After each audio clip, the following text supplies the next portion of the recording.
Nous allons commencer à voir comment on peut optimiser notre processus de travail lorsqu'on travaille, qu'on développe des pages web. On peut penser, lorsqu'on développe des pages web, que des processus qui reviennent toujours, des mêmes étapes qui reviennent, dont, mettons, on pourrait parler d'optimisation d'une image. On voudrait avoir un processus qui pourrait compresser les images automatiquement. On met les images dans un dossier et automatiquement les images vont se compresser un peu plus. On peut penser que lorsqu'on développe du CSS, des fois on met des commentaires, on met des espaces dans nos CSS parce que lorsqu'on développe, on veut être capable de développer plus facilement avec des commentaires, mais lorsqu'on arrive à mettre notre version sur le web, on voudrait éventuellement enlever tous ces espaces-là, ces commentaires-là, pour que le fichier soit plus petit pour le téléchargement. On peut faire la même chose aussi pour le JavaScript. Dans le JavaScript, on pourrait avoir des commandes, des consoles.log pour nous aider lors du développement, puis des fois on en oublie dans des consoles.log dans notre JavaScript, ben là, on pourrait avoir un script qui, lui, automatiquement, va tout enlever ça à chaque fois qu'on va vouloir faire notre version finale qui nous amène ça sur le web. On pourrait faire des trucs comme ça. Et on peut penser aussi, lorsqu'on veut travailler avec du SAS, nous, on va travailler avec du SAS, compiler notre SAS, ça veut dire notre SAS va être séparé dans plusieurs fichiers. On voudrait refaire un fichier CSS, donc le SAS va être compilé pour créer un seul fichier CSS dans notre environnement de travail. Donc, on va commencer à voir. C'est sûr que on peut avoir des environnements de travail assez fous, très très gros. Les entreprises ont souvent quelqu'un qui est dédié ou ils vont avoir des scripts déjà faits lorsque vous arrivez. Donc, nous, on va vous proposer un petit processus qui n'est pas trop long et je vais essayer de vous expliquer un peu comment on l'a développé. Puis là, vous allez pouvoir essayer un petit peu puis essayer de comprendre ce que ça fait. Mais c'est sûr que le but du cours de conception web 1, conception web 3, c'est juste de faire une initiation. Si vous voulez aller plus loin, ben c'est à vous de lire la documentation de toutes les possibilités qui existent là-dedans. Donc, première chose qu'on va faire, c'est d'installer Node.js. Donc, vous allez sur le site nodejs.org et vous allez télécharger la version recommandée ici. Donc, une fois que ça c'est fait, on va pouvoir aller dans WebStorm et dans WebStorm, on va créer notre projet. Juste par contre, il faut que WebStorm soit fermé lorsque vous installez Node.js. Pourquoi? Parce que Node.js fait des variables d'environnement et WebStorm, quand on va ouvrir WebStorm, il va aller lire ces variables d'environnement-là et il va pouvoir retracer où Node est installé et où NPM est installé parce que lorsqu'on installe Node, ça installe aussi NPM sur notre machine. J'ai créé dans WebStorm un nouveau projet que j'ai appelé Exam Config de base. Et bon, j'ai simplement fait un index.html qui est complètement vide et un style complètement vide, mais en réalité, c'était simplement pour que vous compreniez que c'est un site web bien normal, comme on aurait fait, qu'on aurait fait ici. OK? Première chose que je vais vérifier, c'est de savoir est-ce que Node est bien installé sur mon ordinateur. Donc, dans WebStorm, il y a un terminal ici, donc dans l'onglet terminal. Terminal nous permet de taper des lignes de commande, de taper des commandes qui nous permet de lancer des scripts pour optimiser des processus. Ou aussi, ça peut être aussi des commandes qui existent. Je peux créer des dossiers, je peux déplacer des fichiers. Donc, des choses qui existent, qu'on fait habituellement avec la souris, on peut aussi les faire en ligne de commande. Nous, ce qu'on va voir, c'est plus des commandes Node et des commandes NPM. Donc, on va simplement voir si Node est installé sur notre machine. Donc, on peut faire Node-V pour la version.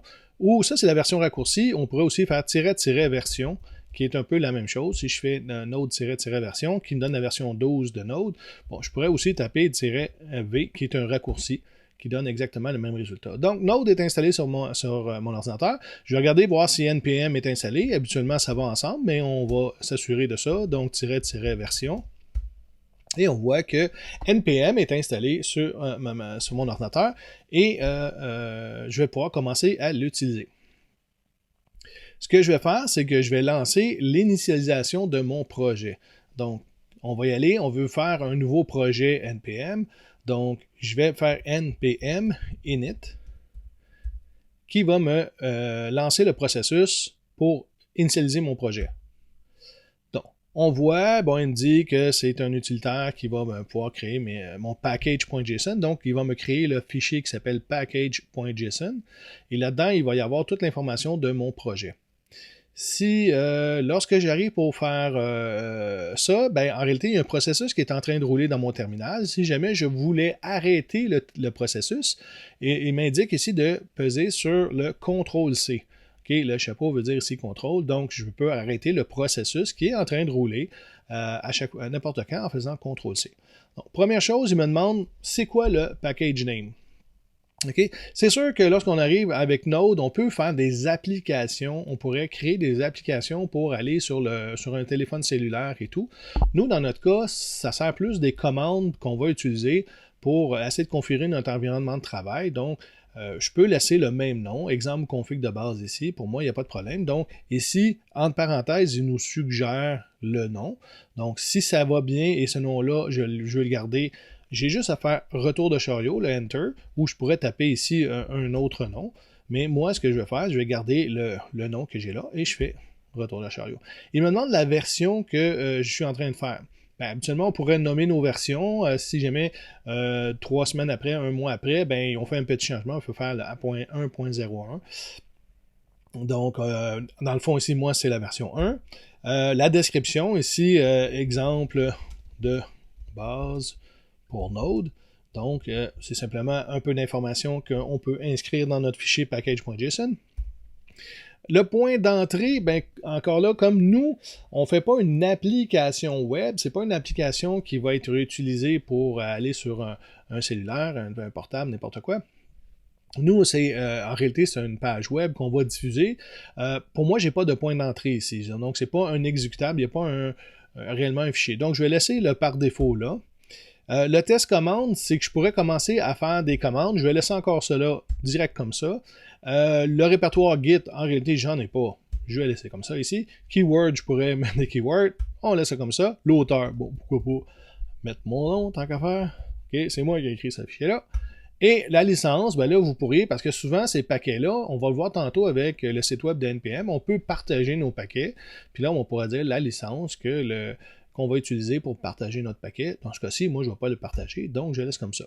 Et là, on voit qu'il me dit, OK, la description, le fichier d'entrée, le test, il a créé un petit test ici, l'auteur. Je dis oui, OK, entre parenthèses, il m'indique est-ce que c'est oui, c'est parfait. Je fais OK. Et bon, il me dit que j'ai un paquet pourrait passer à la version 8. Moi, j'ai la version 14.6. Ça ne sera pas si grave que ça dans ce cas-ci. Et je m'en viens voir, ça a rafraîchi ici et j'ai un package.json qui est ici. Okay? J'ai un fichier qui est apparu. Donc, c'est ma configuration pour que je puisse utiliser mes commandes NPM. Donc, si je double-clique dessus, on va voir que c'est un JSON. Un JSON, c'est un format, c'est un format de présentation de données. Et là, on voit tout ce que j'avais écrit. Donc, je pourrais venir ici carrément et changer le nom si je veux. Je pourrais, moi, dire, OK, moi, c'est la version 2 que je veux. Ici, juste, je pourrais enlever ça ici et simplement, mettons, dire exemple comme ça. Et je peux tout changer à la main ici. Et je sauvegarde. Une fois que c'est fait, ben, on a notre application, notre fichier de configuration et on va pouvoir ajouter à l'intérieur de ça des scripts qu'on voudrait rouler, des paquets qu'on voudrait rouler pour optimiser notre processus de travail. On a fait notre installation de Node, on a commencé à initialiser notre projet avec npm init et on voit le package.json. En réalité, ça ne fait pas grand-chose présentement. Il n'y a aucun script ou il n'y a aucun paquet qui a été téléchargé pour nous donner un coup de main dans notre processus d'optimisation. Donc, ce qu'on va faire, c'est qu'on va aller voir comment on peut trouver des paquets.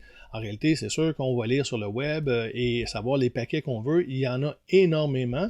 Donc, il faut essayer de trouver celui qui fait le mieux ce qu'on veut.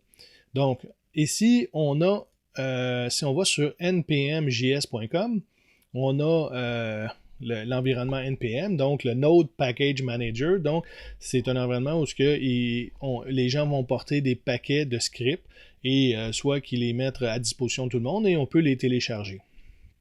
Donc, on peut penser à des librairies, mettons à jQuery, une librairie JavaScript. Donc, si je fais jQuery, je m'en viens ici, on voit qu'il y a une librairie jQuery ici et je pourrais télécharger la librairie jQuery sur mon poste pour pouvoir l'utiliser. À la place d'aller sur le site de jQuery, que moi je télécharge à la main cette librairie-là, ben éventuellement je pourrais la télécharger. Nous, ce qu'on va essayer, on va essayer de télécharger la version Gulp de script. Gulp, c'est quoi? Si on va voir ici et on fait Gulp, OK? Gulp, c'est un préprocesseur, donc ça automatise des tâches, OK? Et en réalité, on peut développer des tâches avec ça beaucoup plus facilement. On pourrait faire les tâches avec NPM. NPM nous permet de lancer des tâches, mais bon, le processus, les lignes de commande sont peut-être un peu compliquées. Gulp nous permet d'avoir une interface un peu plus facile en JavaScript. Donc, c'est des lignes en JavaScript qu'on connaît un peu plus pour travailler. Donc, on va voir que pour pouvoir utiliser Gulp dans nos projets, c'est une librairie JavaScript, ben on va pouvoir la télécharger avec NPM. Donc, on voit que le projet Gulp, il est ici. On voit le logo Gulp. On voit combien de downloads il y a par semaine. Donc, 1 million de downloads par semaine. Donc, c'est vraiment une librairie qui est utilisée énormément. Donc, comment on l'installe, cette librairie-là? Bon, on peut aller lire la documentation, puis voir comment on peut faire pour télécharger. Donc, on a l'API ici. On va le faire ensemble, c'est assez simple. Donc, je m'en viens dans WebStorm, ici. Comme ça. Et je veux lancer la commande npm install, OK, qui est installer une nouvelle librairie et simplement lui dire quelle librairie que je veux installer. Moi, c'est Gulp. Okay? Il faut aller voir, comme je vous dis, si je retourne sur le site web, ben, il faut aller voir, c'est le nom qui est ici, c'est le nom de la librairie qu'on veut télécharger. Donc, et là, il faut savoir qu'est-ce qu'on va faire avec cette librairie-là. Est-ce que c'est une librairie qu'on va utiliser dans nos sites web? Donc, si on parle d'une librairie JavaScript, mettons pour faire un slideshow de photos, un diaporama de photos, on pourrait aller récupérer un script qui fait un diaporama de photos et on voudrait l'intégrer dans nos pages web. Donc, pas dans nos pages web, mais plus dans nos applications, je dirais. Donc, il y aurait une façon de dire ici "-save". Okay, qui va nous permettre de mettre la librairie accessible dans nos applications. Peut-être pas dans nos pages web, mais je dirais plus dans nos applications. Dans ce cas-ci, moi, c'est plus en développement. Donc, c'est plus des paquets qui vont nous servir pour optimiser notre processus de travail, mais pendant le développement. Ça ne sera pas sur le site web en tant que tel. Ça va être vraiment plutôt pendant le développement. Donc, ici, je vais faire "-save dev". Donc, je vais le sauvegarder, mais simplement pour le développement. Et là, vous allez voir, le processus peut être plus ou moins long, tout dépendant de la connexion web. Donc, je fais Enter et on voit que ça commence à télécharger des paquets. Et là, il me dit, bon, attention, le paquet que tu es en train de downloader utilise d'autres paquets parce que, bon, Gulp est composé de paquets que d'autres gens ont fait. C'est quelqu'un qui a comme ramassé un paquet de scripts et ont fait un gros paquet pour avoir plusieurs fonctionnalités en même temps. Donc, des warnings, c'est pas si mal. Ici, il y a zéro vulnérabilité de problème en tant que tel vulnérable. Donc, on est correct. Et ce qu'on peut aller voir ici dans notre projet, si je clique dans la fenêtre, il va avoir rafraîchi. Et il est arrivé quelques petits changements. J'ai un package -lock.json.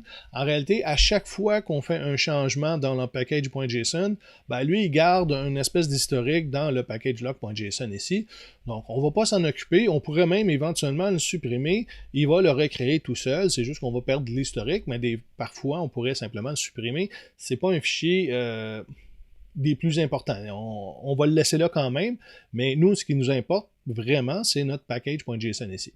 Ce qu'on peut voir dans notre package.json, c'est qu'il nous a mis ici dev dependencies.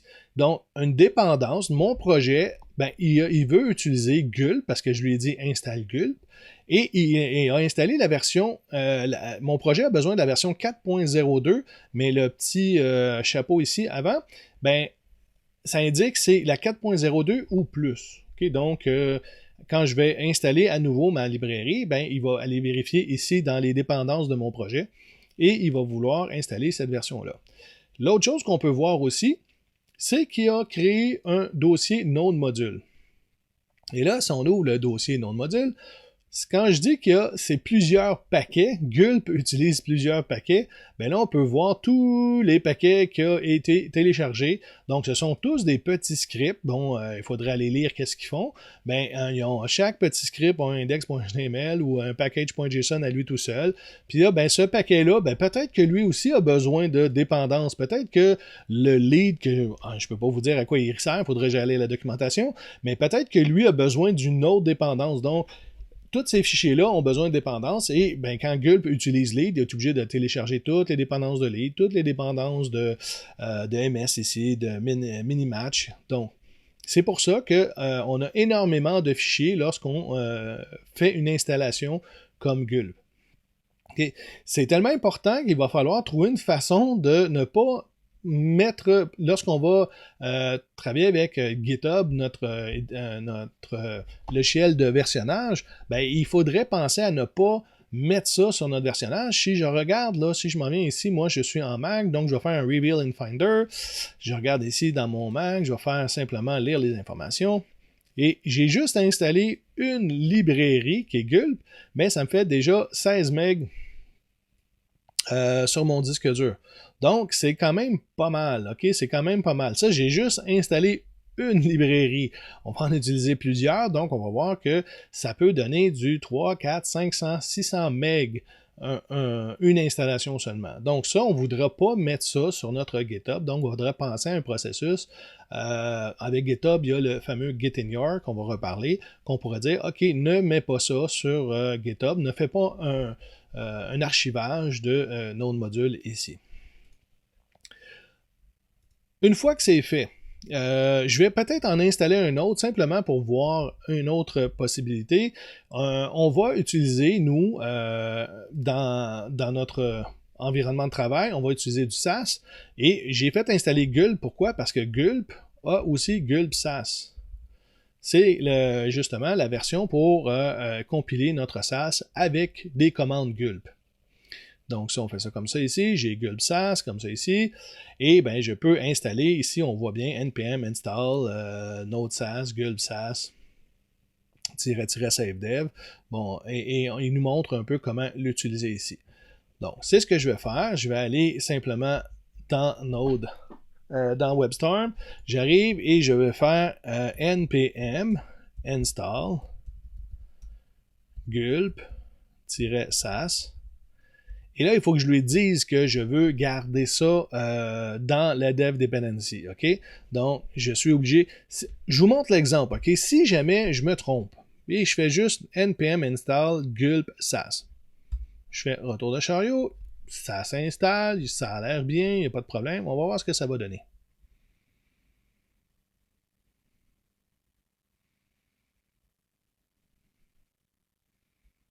Parfait, l'installation est terminée. Je vais aller faire rafraîchir ici et on voit qu'il ne l'a pas mis à la même place. OK? Les dépendances, c'est les dépendances de mon projet. C'est comme si dans mon projet, j'avais besoin qu'il télécharge Gulp SAS. On pourrait penser plutôt à des librairies comme React. Lorsqu'on fait des applications pour mobile, ben, la librairie React doit être inclus dans mon projet. Dans mon cas, moi, j'en ai pas besoin de ce dans mon projet en tant que tel. Moi, je veux l'avoir simplement en développement. Donc, pendant que je suis en train de développer, j'ai besoin de Gulp SAS, mais j'en aurais pas besoin en tant que tel sur le web. Donc, je me suis trompé. Ce qu'on va faire, simplement, c'est npm uninstall Gulp SAS. Donc, ça va enlever la librairie, ça va enlever les fichiers de mon dossier Node Module.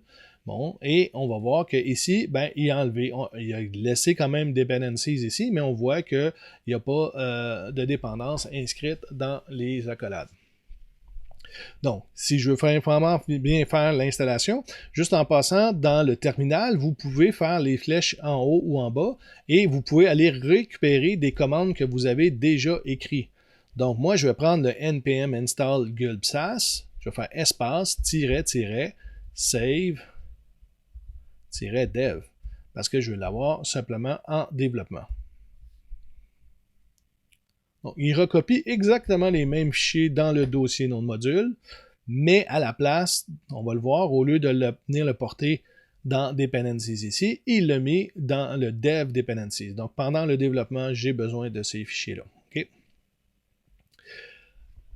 Donc, on a installé nos librairies. Je ne ferai pas plus que ça pour l'instant parce qu'on va vous donner un fichier avec plusieurs librairies déjà téléchargées. Simplement vous dire que justement, le nom de module ici, il est très lourd, il va devenir très lourd. Donc, on peut simplement, si jamais vous avez à déplacer votre dossier, vous voulez le mettre sur un disque dur externe ou sur une clé USB parce que vous allez sur un autre ordinateur qui vous ne passez pas peut-être par GitHub, ben, on peut simplement ici supprimer le dossier. OK? Je vais le supprimer. OK? Donc, il me supprime tous les fichiers. Par contre, pour pouvoir travailler éventuellement avec Gulp ou Gulpsal, j'ai besoin de ce dossier-là. Donc, je peux revenir ici dans le terminal et simplement faire npm install. Je ne vais pas lui dire quoi installer. Il va aller voir dans package.json, puis il va aller voir les dépendances qu'il a besoin. Les dev dependencies et les dépendances aussi. S'il y en avait ici décrit, il va télécharger, il va recréer notre fichier nom de module. Je l'installe. Donc, il va recréer notre fichier nom de module, il va télécharger tous les fichiers. Et donc, ça va nous permettre de repartir à neuf notre fichier. C'est ce qui va arriver lorsqu'on va vous donner des projets qui sont sur GitHub. Bien, sur GitHub, comme je vous ai dit, on va regarder ici. Sur GitHub, le nom de module, on ne le mettra pas sur GitHub. Donc, quand vous allez récupérer un projet qu'on va vous donner, ben, nom de module ne sera pas là. Il va falloir faire la commande npm install et il va installer tous les modules qu'il a besoin pour travailler avec le projet qu'on va vous donner. Donc, nom de module, aucun problème, vous pouvez le supprimer. On peut le recréer n'importe quand avec npm install. Pour continuer notre installation d'environnement de travail, je vais vous fournir un fichier de configuration de base. Okay? On va l'enrichir à chaque fois un peu plus. Mais j'ai déjà sur GitHub un projet qui s'appelle config base, puis j'ai déjà quelques fichiers qui ont été créés et on va les vérifier ensemble. Donc, je vais aller dans WebStorm, je peux aller dans Get from Version Control, et ici, j'ai mon GitHub à moi, et je vois que j'ai mon fichier config de base ici. Et bon, il va s'installer sur le desktop, parfait, je vais faire un clone de ça, et il va me ramener le projet de GitHub. Donc, lorsque j'arrive ici, je peux voir mon projet, j'ai un premier dossier qui s'appelle source, dans lequel j'ai mis mon index.html, et on va voir que j'ai une configuration un peu spéciale. On va commencer à travailler de façon différente un peu. Okay. Je vais travailler avec les fichiers sources, donc dans le dossier source, ça sera mon projet sur lequel je vais faire des modifications. Donc toutes mes modifications vont être mises dans mon index HTML qui est dans le dossier source. Et je vais aussi modifier les SCSS, donc on va voir le SAS. Donc ce seront nos fichiers CSS qui vont être dans un format différent, mais qui vont être recompilés par la suite en fichier CSS. J'ai aussi du JavaScript. Bon, j'ai une petite image ici simplement pour la démonstration. Mais si j'ouvre mon index.html, j'ai un exemple de base que j'ai mis et c'est simplement un exemple avec toutes les H1, toutes les P, des UL imbriqués, des listes imbriquées. Donc, simplement pour donner, lorsqu'on commence à travailler, on pourrait éventuellement avoir des formats de base. Et déjà, ben, j'ai ici déjà le fichier CSS qui est inséré, le fichier JavaScript qui est inséré. Okay. Par contre, ce n'est pas la version finale. Ça, c'est la version de travail. Une fois qu'on va partir de notre processus que je vais vous montrer, ça va nous faire un autre dossier et on va voir, à travailler. La version qu'on va aller mettre sur le web va aller sur l'autre dossier. Donc, ça, c'était simplement une introduction. On commence à voir, je vais revoir le package.json que j'ai ici. Si j'ouvre le package.json, bon, j'ai le nom que j'ai donné, configuration de base pour l'intégration HTML, et on peut voir que les dev dependencies, j'en ai beaucoup plus. J'ai le fameux Gulp qu'on a vu, j'ai le fameux Gulp SAS, mais j'ai d'autres librairies que j'ai été chercher, dont Normalize, vous connaissez le Normalize. À la place d'aller le chercher à la main à chaque fois, ben, il va être intégré automatiquement dans mon projet. Je n'aurai pas besoin d'aller chercher mon Normalize ici. J'ai aussi des trucs comme Gulp ImageMin qui va compresser mes images, donc un processus qui va compresser les images. J'aurai un autre ici qui s'appelle Browser Sync. Ça va être assez intéressant. On va pouvoir, lorsqu'on va sauvegarder un fichier, le processus va le savoir que le fichier a été modifié et il va mettre à jour la page web dans Chrome. Il va mettre à jour la page web dans Firefox. On pourrait ajouter Safari si on sera Mac, mais là, j'ai fait sur Chrome et sur Firefox. Mais on pourrait même aussi mettre un cellulaire ou une tablette. On pourrait mettre notre adresse qui va nous donner sur notre cellulaire et toutes les pages vont être mises à jour automatiquement. Donc, c'est assez impressionnant la vitesse qu'on peut développer sur plusieurs appareils. Lorsqu'on va vouloir tester, ben, on va pouvoir tester sur une tablette, sur un cellulaire, sur des navigateurs différents.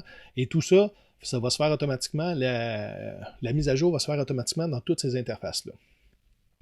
Donc, la façon que j'ai procédé, c'est simplement, j'ai fait npm install autoprefixer-savedev. Donc, j'ai fait ça pour tous les librairies que je voulais aller chercher. Donc, ici, comme je vous ai dit, c'est une petite configuration. Il pourrait y avoir beaucoup plus que ça. On verra éventuellement peut-être dans d'autres cours en ajouter. Mais présentement, on va regarder une petite configuration. Donc, si moi, je veux installer ça, quand je commence, j'arrive, j'ai téléchargé, on voit bien que je n'ai pas le dossier Node Module. Je n'ai pas le dossier Node Module. Pourquoi? Parce que ici, il y a un fichier qui s'appelle .getignore qui dit là-dedans quel dossier que je dois, dossier ou fichier que je ne veux pas qu'il soit pris en charge par Git. Donc, il ne sera pas éventuellement poussé sur mon GitHub. Donc, le fichier Node Module qu'on a vu tantôt, qui est très lourd, ben, ici, il n'est pas pris en charge et on verra tantôt pourquoi j'ai un 10 ici. Je m'en viens. Première étape que je dois faire là-dedans, c'est d'installer justement toutes les dépendances de mon projet. Donc, je m'en viens ici, je vais faire npm install. OK. Je vous invite beaucoup à utiliser la ligne de commande pour le faire. Ça va un peu plus vite. Mais si vous avez vu dans WebStorm, lorsque j'ai ouvert le fichier, il a reconnu que j'avais un package.json. Et si vous voyez ici en bas, okay, il me dit, ben, tu peux faire un run npm install. Okay. C'est le fun. WebStorm nous offre ce choix-là et ça fait exactement la même chose. Par contre, quand vous allez peut-être être dans d'autres environnements de travail, ben, peut-être vous n'aurez pas ce petit aide-là ici. Donc, si vous savez la ligne de commande directe, ben, je vous invite à utiliser beaucoup plus la ligne de commande.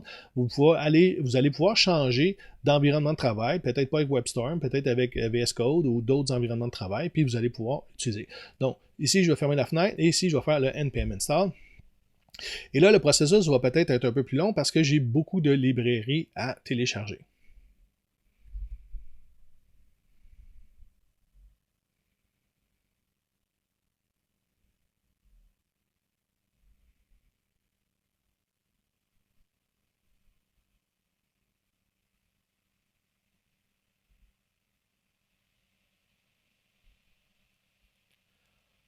Donc, le téléchargement est terminé. Je vais aller voir ici et je devrais avoir mon dossier Node Module. Et là, ben, vous allez voir que c'est énorme le nombre de fichiers et ça doit faire environ 400 MB ce dossier-là ici. Donc, première chose qu'on fait toujours quand on va chercher un projet, on installe. Lorsqu'on voit qu'il y a package.json, on peut faire npm install, puis il va aller me rechercher tous les documents qui sont ici. On a récupéré notre projet sur GitHub. On a lancé notre commande npm install pour installer les dépendances qu'on avait dans notre package.json. Il nous a téléchargé le nom de module. On a notre dossier avec tous les scripts qu'on voudrait utiliser. Pour alléger un peu la façon de travailler, moi j'ai décidé de travailler avec Gulp. Gulp qui est une librairie qui nous permet de lancer des commandes. Donc, j'ai créé ici un fichier qui s'appelle gulpfile.js et là-dedans, si je l'ouvre, ben, j'ai configuré un fichier. Cette configuration-là, elle est relativement complexe. Okay? C'est du JavaScript. Gulp utilise le JavaScript pour créer. Donc, quand on connaît un peu notre JavaScript, ben, on peut comprendre ce qui arrive. Bon, ici, tous les modules que j'ai téléchargés dans mon package.json, tous ces modules-là ici, ben, je les ai écrits ici dans mon Gulp pour dire qu'ils sont requis.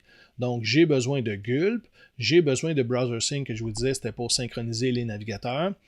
J'ai besoin de mon normalize ici, donc j'ai créé une constante pour mon normalize. J'ai besoin de tout ça ici, j'ai besoin de la librairie pour SAS. Donc ça, c'est ici, j'ai créé des constantes pour pouvoir créer tout ça. Je vous ai mis ici les adresses, si vous voulez aller lire un peu plus sur chaque élément pour essayer de comprendre ce que ça fait. On en expliquera au fur et à mesure, mais pour tout de suite, je laisse ça comme ça.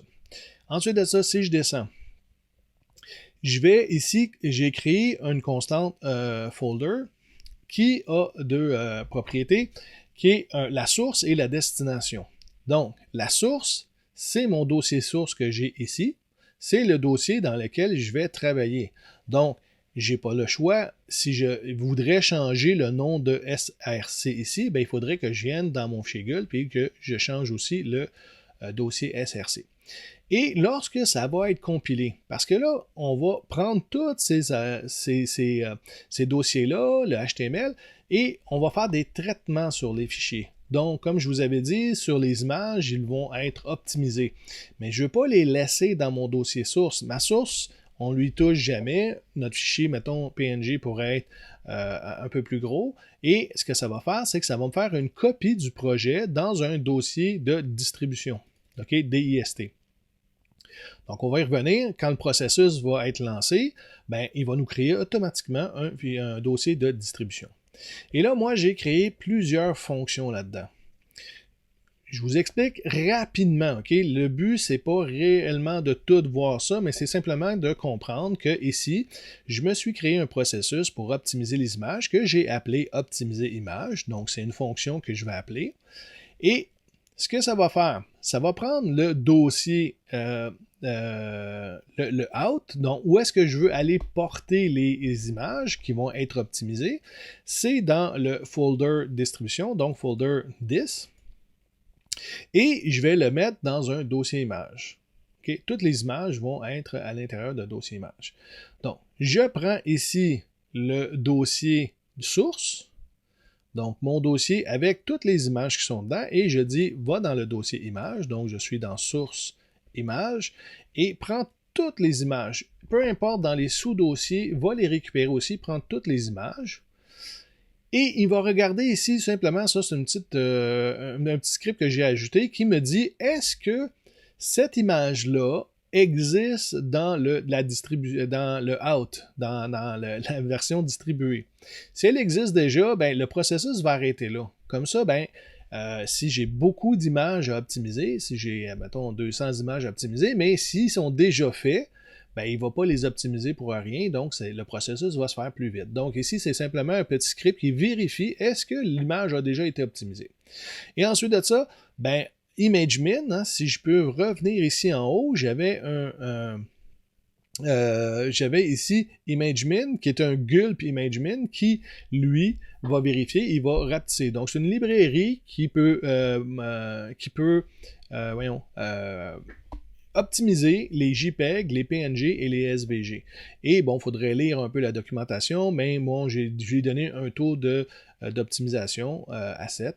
Et il va aller porter toutes ces images-là dans le fameux dossier out que je lui ai dit tantôt. Donc, on lui donne une source, okay, à notre Gulp, on lui donne quel fichier que je veux traiter dans une source, et ensuite de ça, je fais des traitements. Donc, je vérifie est-ce que l'image était déjà existante, donc je vais arrêter le processus là. Donc, cette image-là que je vais été récupérée, je vais lui passer le processus pour optimiser l'image. Puis une fois que l'image est optimisée, ben, il va venir ici la porter dans la destination out que je lui avais mis ici. Donc, c'est un peu la même chose que j'ai fait pour toutes les étapes. J'optimise les images, j'optimise l'HTML. Donc, ici, je regarde, va me chercher dans la source tous les fichiers .html. Est-ce que dans le out, dans la version qui va être distribuée, est-ce qu'elle était déjà là? Si oui, on arrête. Et sinon, je vais le porter là-dedans. Ici, on pourrait éventuellement mettre d'autres étapes. Présentement, on l'a laissé assez simple pour la première version. On peut optimiser le CSS ici. Et là, en réalité, je vais m'attarder un peu plus ici sur la SAS. OK?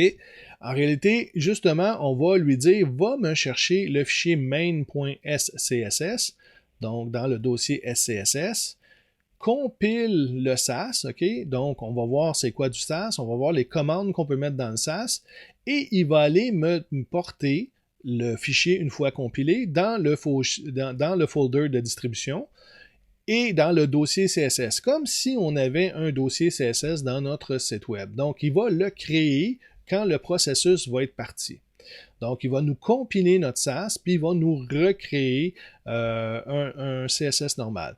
Et ce qu'on peut voir ici, j'ai inclus dans mon dossier le normalize. OK? Je vous avais dit, on a ici téléchargé le fameux normalize automatiquement. Donc, eux l'ont appelé Sassy Normalize. C'est en réalité, ils ont fait une copie du Normalize qu'on va chercher et ils l'ont appelé Sassy Normalize. Et moi, je l'inclus dans mon SAS. Donc, le Normalize va être automatiquement mis en haut de mon fichier CSS. Automatiquement. Donc, je n'aurai pas besoin, moi, d'aller chercher à chaque fois. Donc, on a ça pour ça. On a le JavaScript ici. Le JavaScript, on pourrait enlever, bon, je l'ai mis en commentaire. Lorsqu'on ferait une version distribuée, on pourrait faire un strip debug qu'on appelle. Donc, c'est un processus encore qui se fait et qui enlève justement tous les commentaires de débogage, les consoles.log et tout. Donc, on n'aurait pas besoin de les enlever dans nos fichiers de travail. Mais lorsqu'on arrive pour distribuer notre fichier sur le web, ben, il ne serait plus dans nos fichiers JavaScript. Donc ça, ce sont des processus que moi j'ai créés. C'est moi qui ai décidé de faire ça. On peut en créer énormément. On peut créer beaucoup plus de processus que ça. Là, c'est assez simple. Un autre processus qui existe, qu'on va créer, c'est un watch. Un watch, qu'est-ce que ça fait? En réalité, ici, ce sont des commandes de Gulp qui va faire Gulp Watch, qui va vérifier est-ce que dans mon dossier image, il y a eu des nouvelles, dans le dossier image de ma source, ok, c'est toujours le folder source, est-ce que dans ma source ici, il y a eu une nouvelle image? Si oui, il y a une nouvelle image, ben par le optimiser image. Donc, quand je mets une nouvelle image, automatiquement, l'optimiser image va être fait.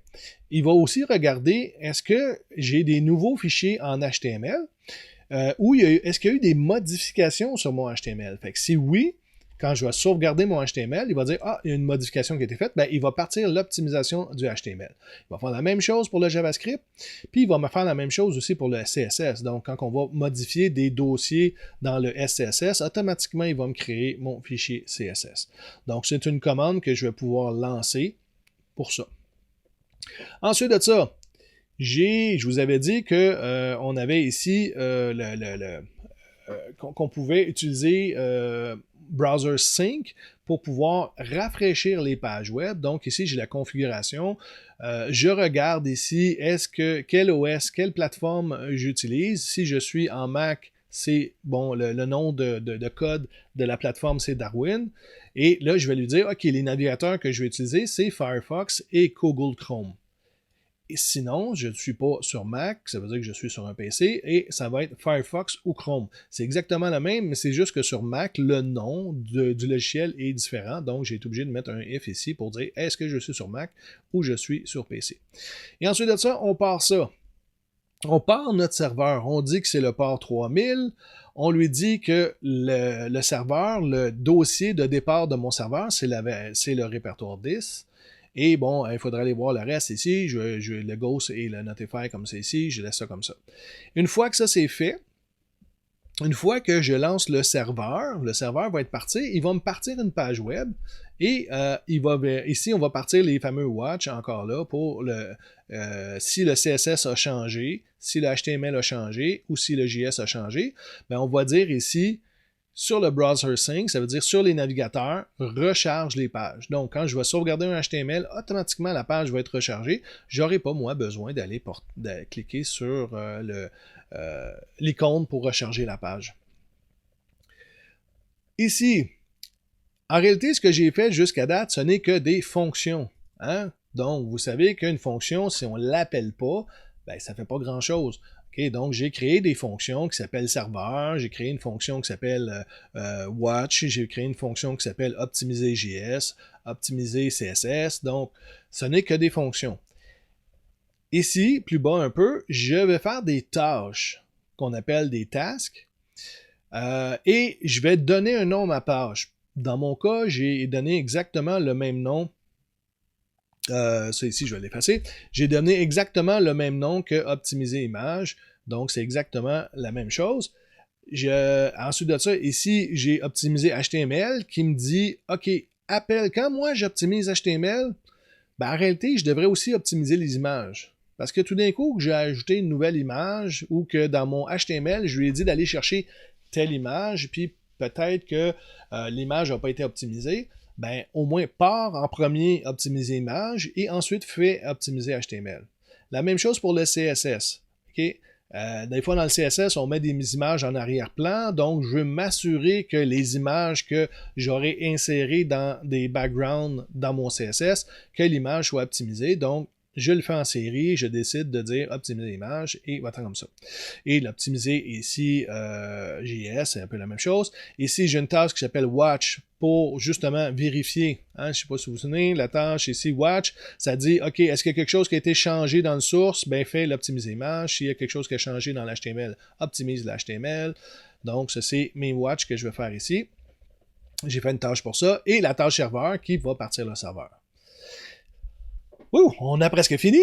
J'arrive ici, j'ai deux autres tâches. Une tâche que j'ai appelée exécution, que je voudrais juste, moi, au lieu de partir à optimiser HTML, optimiser CSS, optimiser JS, je voudrais le faire une fois. Donc, je me suis simplement dit, OK, ben, je vais appeler exécution. Ça va faire les trois, HTML, CSS, JavaScript.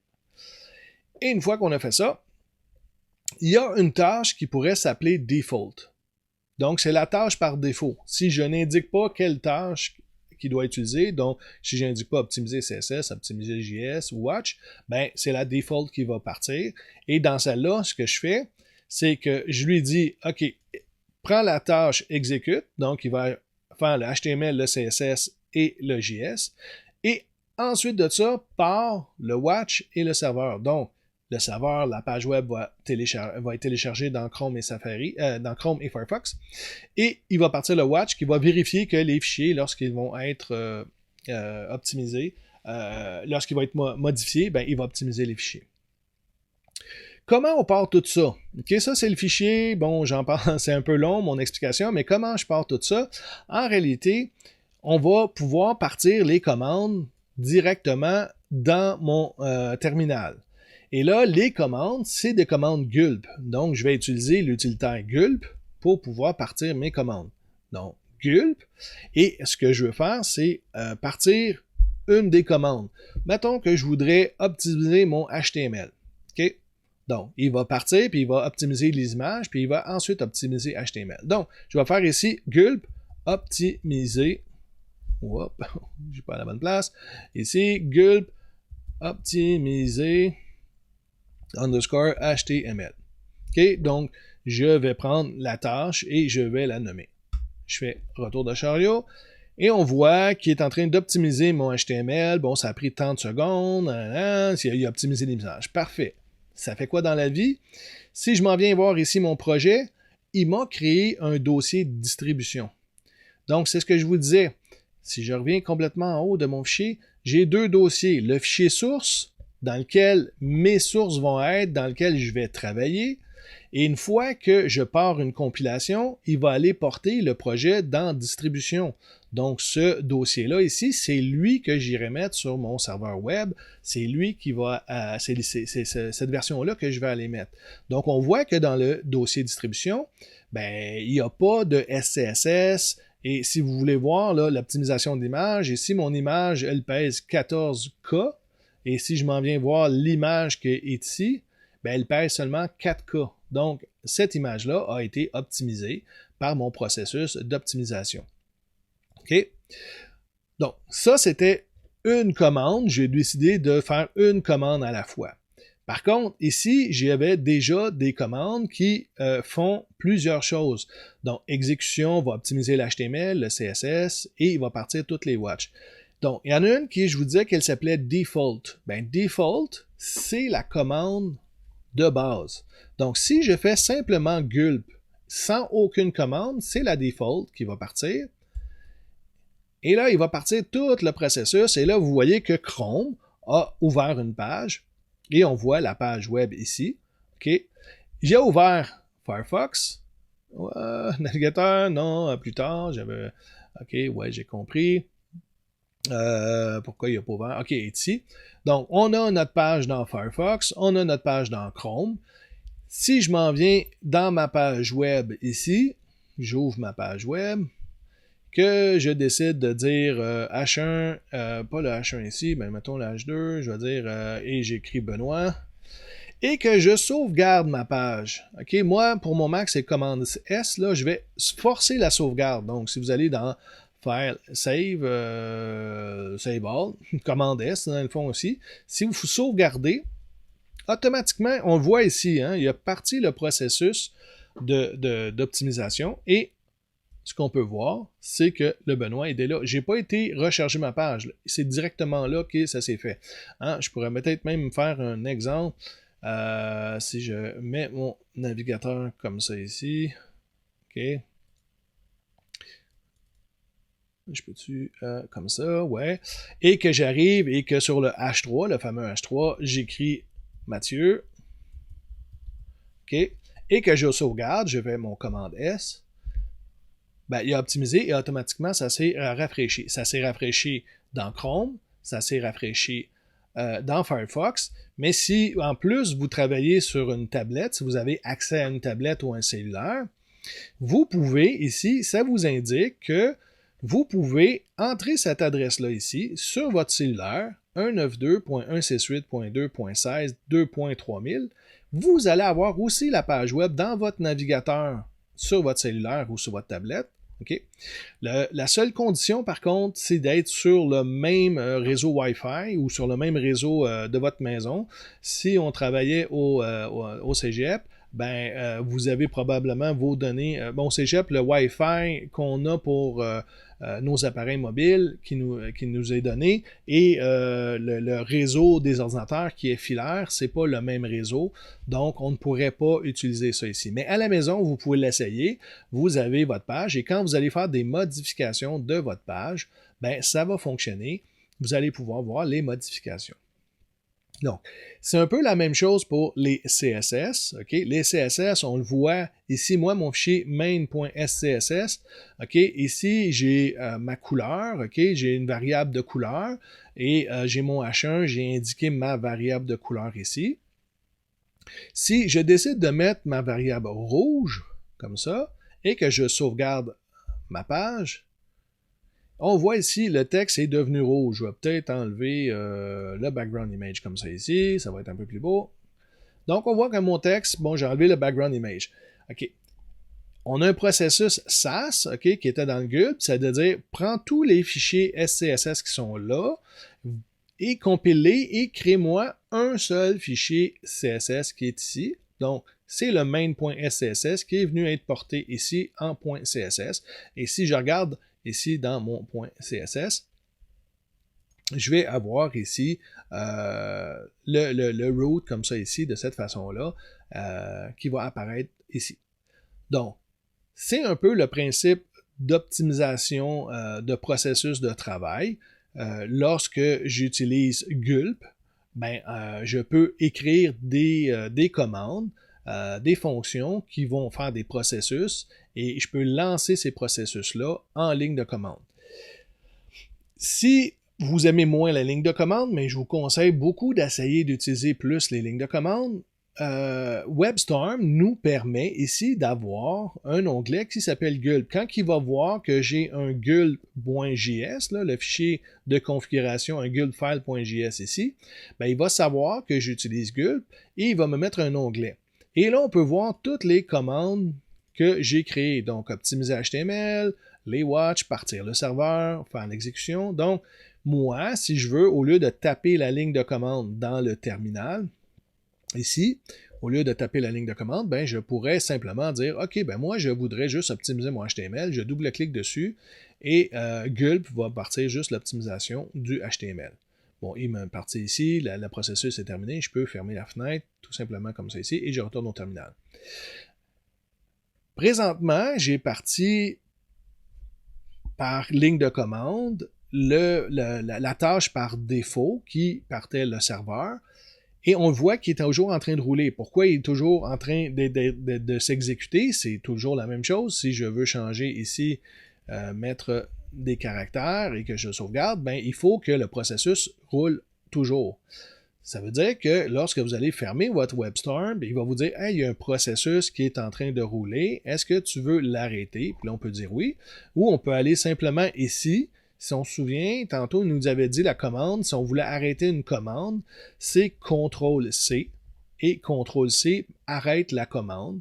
Donc, quand je veux faire des modifications ici et que je change ça pour des A et je sauvegarde, ben la page n'est pas ici optimisée. Et même encore là, si je rafraîchis la page, ben, le serveur est complètement arrêté. Donc, le serveur qui était au port 3000 n'existe même plus. Donc, ça n'existe plus. Ici non plus, je vais être obligé de fermer cette fenêtre-là. Par contre, je pourrais repartir un nouveau serveur. Donc, je fais Default et ça repart un nouveau serveur. Et là, ça me repart Firefox, ça me repart une nouvelle page dans Chrome. OK, là, moi, cette page-là, je vais la fermer.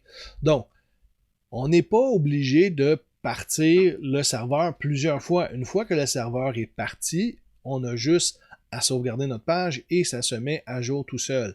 Donc, je n'ai plus besoin d'aller cliquer à chaque fois sur « OK, va ouvrir ma page dans Chrome, va ouvrir ma page dans Chrome ». Je n'utiliserai plus jamais ces boutons-là ici. OK, notre serveur, il est parti et tout s'optimise automatiquement. C'était un gros tutoriel. J'espère que ça s'est bien passé, que vous avez été capable de faire les mêmes commandes que moi. Et on va essayer de plus en plus d'utiliser, on va utiliser ce système-là pour développer nos sites web dans les prochains cours de la technique.